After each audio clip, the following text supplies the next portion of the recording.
आज हम लोग पढ़ेंगे इलेक्ट्रिसिटी का शॉर्ट वीडियो। इसमें हम लोग जानेंगे मेन टॉपिक जो हमारे लिए एग्जाम पॉइंट ऑफ व्यू से बहुत इंपॉर्टेंट है। इस बार क्या हुआ है कि सिलेबस रिड्यूस कर दिया गया, उसी हिसाब से हम पढ़ाएंगे। शॉर्ट वीडियो 15 मिनट में समाप्त हो जाएगा पूरा इलेक्ट्रिसिटी। ध्यान से देखिएगा कौन कौन सा टॉपिक पढ़ना है। सबसे पहला टॉपिक पढ़ना है चार्ज, देन करेंट, फिर potential, Ohm's law, resistance, combination of resistance, heating effect और पावर। ये 8 टॉपिक है टोटल इलेक्ट्रिसिटी में जो मेन है, इसी से क्वेश्चन पूछा जाता है। पहला स्टार्ट करेंगे, चार्ज क्या होता है। चार्ज का सिंबल होता है क्यू, इसका ऐसा यूनिट होता है कूलम्ब्स, इसका ऐसा यूनिट होता है कूलम्ब्स। चार्ज का मतलब होता है combination of electron, Q equal to NE, Q equal to NE। दूसरा टॉपिक आता है करंट। करंट क्या होता है, करंट को रिप्रेजेंट करते हैं I से, इसका ऐसा यूनिट होता है एम्पियर, और करंट इक्वल टू होता है I equal to Q charge by time, यानी कि कितना चार्ज फ्लो हो रहा है पर यूनिट टाइम में, उसको करंट बोलेंगे।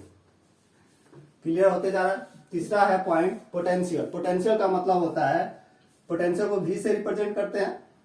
पोटेंशियल इक्वल टू होता है work done per unit charge. एक यूनिट चार्ज के द्वारा कितना वर्क डन किया जा रहा है उसी को बोलते हैं पोटेंशियल। इसका दूसरा भी नाम यूज होता है पोटेंशियल डिफरेंस। दूसरा नाम यूज होता है पोटेंशियल डिफरेंस। क्लियर हो गया होगा। तीसरा आता है हमारा ओम्स लॉ। ओम्स लॉ होता क्या है, इसको एक्सप्लेन करेंगे। ओम्स लॉ, एक साइंटिस्ट का नाम है ओम, जिन्होंने एक्सपेरिमेंट किया है। एक्सपेरिमेंट के दौरान देखा क्या, ये करंट जो है हमारा किसी भी सर्किट के अंदर, वो वैरी कर रहा था वोल्टेज के क्रॉसपॉन्डिंग, यानी कि जितना करंट बढ़ रहा था उतना ही हमारा वोल्टेज भी इंक्रीज कर रहा था, सेम लिनियरली वेरी कर रहा था। वो एक ग्राफ बनाया और डेटा देखे क्या कि जैसे जैसे करंट वेरी कर रहा है वैसे वैसे हमारा वोल्टेज भी वेरी कर रहा है। तो यहां से एक स्टेटमेंट दिए, ओम्स क्या बोल के गए, current directly proportional to voltage. इसी को हम लोग बोलते हैं ओम्स लॉ।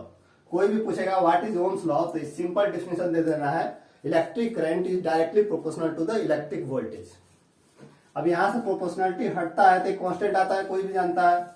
यहां से प्रोपोर्शनलिटी हटेगा तो कांस्टेंट आ जाएगा 1/r इंटू V, यानी कि इसको सिंप्लीफाई करेंगे तो क्या हो जाएगा, V इक्वल टू IR। ये फॉर्मूला बहुत फेमस है, इसमें बहुत सारा न्यूमेरिकल पूछा जाता है, याद रखना चाहिए। तीसरा आता है रेसिस्टेंस। देखिए यहाँ पे प्रोपोर्शनलिटी हटाते कांस्टेंट आया, ये प्रोपोर्शनलिटी कांस्टेंट को ही नाम दिया गया है रेसिस्टेंस। यहाँ पे I क्या है, करंट है, और V क्या है, वोल्टेज है। वोल्टेज का ऐसा यूनिट वोल्ट होता है, वोल्ट, जिसको शॉर्ट फॉर्म में V लिखते हैं। देख लीजिएगा, पोटेंशियल को भी V लिखते हैं और वोल्टेज को भी V से रिप्रेजेंट करते हैं, इसका ऐसा यूनिट भी V होता है। क्लियर हो गया होगा। रेसिस्टेंस, अब कॉम्बिनेशन ऑफ रेसिस्टेंस हमारा 6 टॉपिक है, 6ठा टॉपिक कॉम्बिनेशन ऑफ रेसिस्टेंस। यहाँ पे रेसिस्टेंस को किस तरह से कंबाइन करके हम किसी भी सर्किट में उसका वैल्यू को कम कर सकते हैं या बढ़ा सकते हैं। रेसिस्टेंस का मतलब एक्चुअली होता क्या है कि ये रेसिस्ट करता है करंट को, यानी कि करंट के फ्लो को ये रोकता है, ये रोकने का काम करता है। अगर हमको कोई भी अप्लायंसेस जोड़े हुए किसी भी सर्किट के अंदर, अगर हमको चाहिए कि उसमें करंट एक फिक्स अमाउंट में फ्लो हो, उससे ज्यादा ना हो, तो उसके लिए हम लोग को उस सर्किट के अंदर रेसिस्टेंस को जोड़ना होता है। लेकिन रेसिस्टेंस मार्केट में जाकर खरीदेंगे तो वो सेम क्वांटिटी का रेसिस्टेंस नहीं मिलेगा। मान लीजिए हमको रेसिस्टेंस रिक्वायर्ड है 5.2 ओम का, तो हम उतना ओम का रेसिस्टेंस कहां से लाएंगे। तो सबसे पहले आता है कि जो भी ओम का रेसिस्टेंस मिलेगा उसको कंबाइन करके हम उतना क्वांटिटी कैसे बनाएं। इसलिए हम लोग टॉपिक पढ़ते हैं कॉम्बिनेशन ऑफ रेसिस्टेंस। यहां पे क्या पढ़ेंगे, कॉम्बिनेशन ऑफ रेसिस्टेंस।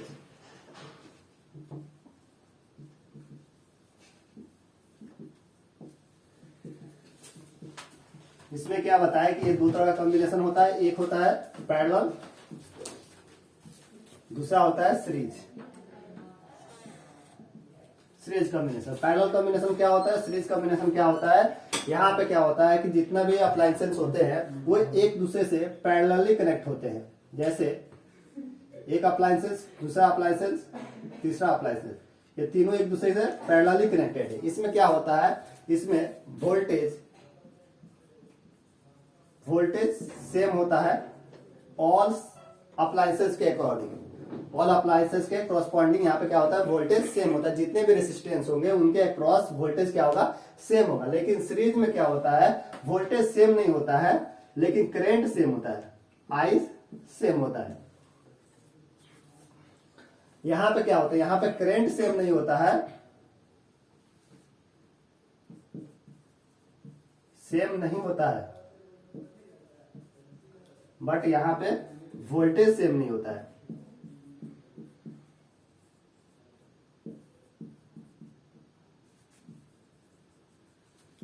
क्लियर हो गया होगा।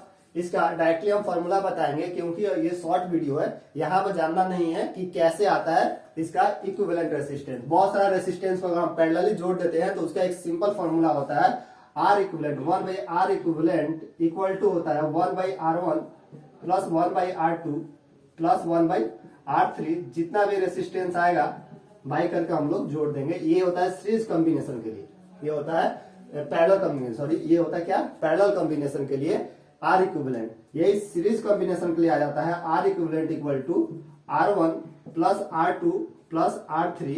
जितना भी रेसिस्टेंस आएगा उसको जोड़ते चले जाएंगे। यहां पे हम लोग देखेंगे क्या कि सीरीज कॉम्बिनेशन में रेसिस्टेंस का वैल्यू बढ़ता है। अगर हमको ज्यादा क्वांटिटी में रेसिस्टेंस का वैल्यू चाहिए तो हम क्या करेंगे, उसको सीरीज में जोड़ देंगे। लेकिन हमको कम चाहिए तब क्या करेंगे, उसको हम लोग पैरेलली जोड़ेंगे। पैरेलल कॉम्बिनेशन में रेसिस्टेंस का वैल्यू कमता है।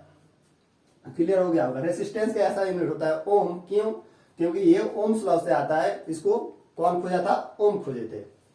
क्लियर हो गया होगा। अब यहाँ पे सेकेंड लास्ट टॉपिक है heating effect of electric current.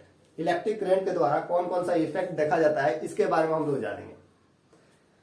इस पे बहुत सुंदर सा ओम्स जूल्स अपना एक्सपेरिमेंट किया और बताया क्या, एक फॉर्मूला डायरेक्टली बताया कि हीट जो होता है, इलेक्ट्रिसिटी के द्वारा जो हीट होता है कोई भी अप्लायंस है, वो डायरेक्टली प्रोपोर्शनल होता है स्क्वायर ऑफ करंट और डायरेक्टली प्रोपोर्शनल होता है रेसिस्टेंस एंड टाइम। इसका ये डायरेक्टली प्रोपोर्शनल होता है।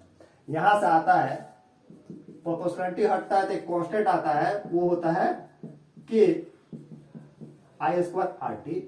यहाँ पे के का वैल्यू 1 हो जाता है तो फॉर्मूला हमारा निकल के आता है H equal to I square R T. ये कौन दिए, ये दिए जूल्स ने। इसको बोला जाता है joules law of heating effect. इसको क्या बोला जाता है, joules law of heating effect. यहाँ पे आई क्या है, करंट है, आर क्या है, रेसिस्टेंस है, और टी क्या है, टाइम है।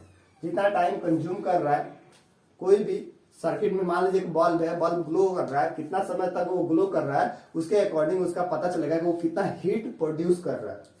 यहां तक क्लियर हो गया होगा। एक फॉर्मूला था H equal to I square R T, दूसरा V square by R T, तीसरा VIT। ये 3 फॉर्मूला है हीट का। इलेक्ट्रिसिटी में यही सेम फॉर्मूला होता है एनर्जी का भी, और यही सेम फॉर्मूला होता है वर्क डन का भी। याद रखिए, एनर्जी का ऐसा यूनिट होता है जूल। तो इन सारे का ऐसा यूनिट क्या निकल के आएगा, जूल जे से रिप्रेजेंट करते हैं। क्लियर हो गया होगा। तीसरा आता है पावर। पावर क्या होता है, पावर इक्वल टू होता है, पावर को पी से रिप्रेजेंट करते हैं। पावर इक्वल टू होता है एनर्जी बाई टाइम।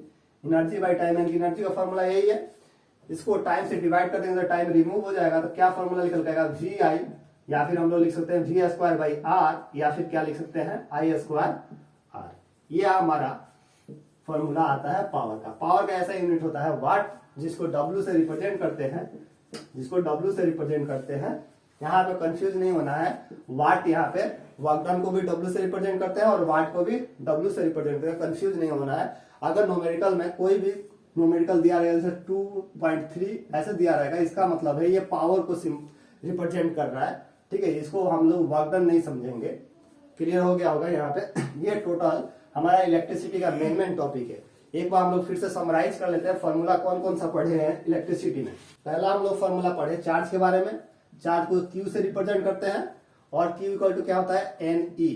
यहाँ पे N क्या है, नंबर ऑफ इलेक्ट्रॉन, और E क्या है, चार्ज ऑन इलेक्ट्रॉन, जो वैल्यू होता है 1.6 into 10 to the power -19 coulomb. दूसरा फॉर्मूला हम लोग पढ़े current equal to charge by time, Q by T. ठीक है, क्यू चार्ज होता है और टी क्या होता है, टाइम होता है। इसका ऐसा यूनिट पढ़े थे एम्पियर, जिसको ए से रिप्रेजेंट करते हैं। तीसरा फॉर्मूला पढ़े थे वोल्टेज V इक्वल टू होता है W बाई क्यू, जिसका ऐसा यूनिट होता है वोल्ट, जिसको V से रिप्रेजेंट करते हैं, जिसको V से रिप्रेजेंट करते हैं। चौथा फॉर्मूला हम लोग पढ़े थे ओम्स लॉ, जो कि होता है V इक्वल टू IR, जहां पे R हमारा रेसिस्टेंस होता है, R हमारा रेसिस्टेंस होता है, I हमारा करंट होता है, V हमारा वोल्टेज होता है। वोल्टेज का ऐसा यूनिट भी जान गए हम लोग। पांचवा फॉर्मूला हम लोग पढ़े यहाँ पे पावर इक्वल टू हम लोग पढ़े वर्क डन बाई टाइम, यानी कि VI और क्या पढ़े V² बाई R, और क्या पढ़े I²R, ये पावर का पढ़े। छठा फॉर्मूला हम लोग पढ़े यहाँ पे वर्क डन का फॉर्मूला, या फिर बोल सकते हैं एनर्जी का फॉर्मूला या हीट का फॉर्मूला। ये होता है I²RT और VIT और V² बाई RT। एक चीज हम लोग यहाँ पे छोड़ दिए, जो कि रेसिस्टेंस होता है। रेसिस्टेंस का भी फॉर्मूला होता है R equal to rho L by A. R equal to rho L by A, जो होता है रो हमारा होता है ये रेसिस्टिविटी, L हमारा रिप्रेजेंट करता है लेंथ ऑफ द कंडक्टर, और A रिप्रेजेंट करता है area of cross section R, यानी कि R हमारा डिपेंड किसके ऊपर करता है, R डिपेंड करता है हमारा लेंथ ऑफ द कंडक्टर, यानी कि L के ऊपर। L जितना बढ़ेगा उतना ही R हमारा बढ़ेगा। क्रॉस सेक्शन एरिया के ऊपर डिपेंड करता है, यानी कि एरिया जितना कमेगा उतना R हमारा बढ़ेगा। तीसरा होता है मटेरियल के ऊपर, अगर मटेरियल चेंज होगा तो रेसिस्टेंस का वैल्यू भी हमारा चेंज होगा। चौथा होता है टेम्परेचर के ऊपर भी रेसिस्टेंस हमारा वेरी करता है। जैसे जैसे टेम्परेचर बढ़ेगा, T बढ़ेगा, वैसे वैसे रेसिस्टेंस भी बढ़ेगा। क्लियर हो गया? इस चैप्टर में पूरा समराइज कर दिए कौन कौन सा चीज पढ़ना है। अगर कोई पूछता है कि रेसिस्टेंस किसके ऊपर डिपेंड कर रहा है, तो हम लोग कभी नहीं बोलेंगे कि वोल्टेज के ऊपर डिपेंड कर रहा है, नहीं करंट के ऊपर डिपेंड कर रहा है। ये दोनों के ऊपर डिपेंड नहीं कर रहा है, क्योंकि ओम्स लॉ में ये R हमारा क्या है, कांस्टेंट है। यहाँ पे बोलेंगे हम लोग रेसिस्टेंस किसके ऊपर डिपेंड कर रहा है, तो लेंथ के ऊपर, क्रॉस सेक्शन एरिया के ऊपर डिपेंड कर रहा है, मटेरियल के ऊपर डिपेंड कर रहा है, ना कि यहाँ पे बोलेंगे वोल्टेज के ऊपर डिपेंड कर रहा है।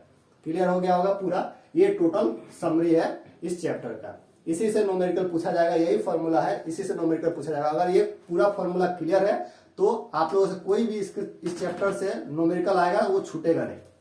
तो कृपया करके ये सारे फॉर्मूला याद कर ले और यहाँ से समराइज करके एक शॉर्ट नोट बना ले जितना फॉर्मूला है, और फॉर्मूला माइंड में रहना चाहिए ताकि न्यूमेरिकल बनाने में कोई दिक्कत ना हो। अगले वीडियो में हम लोग न्यूमेरिकल के साथ मिलेंगे और कुछ प्रॉब्लम सॉल्व करेंगे।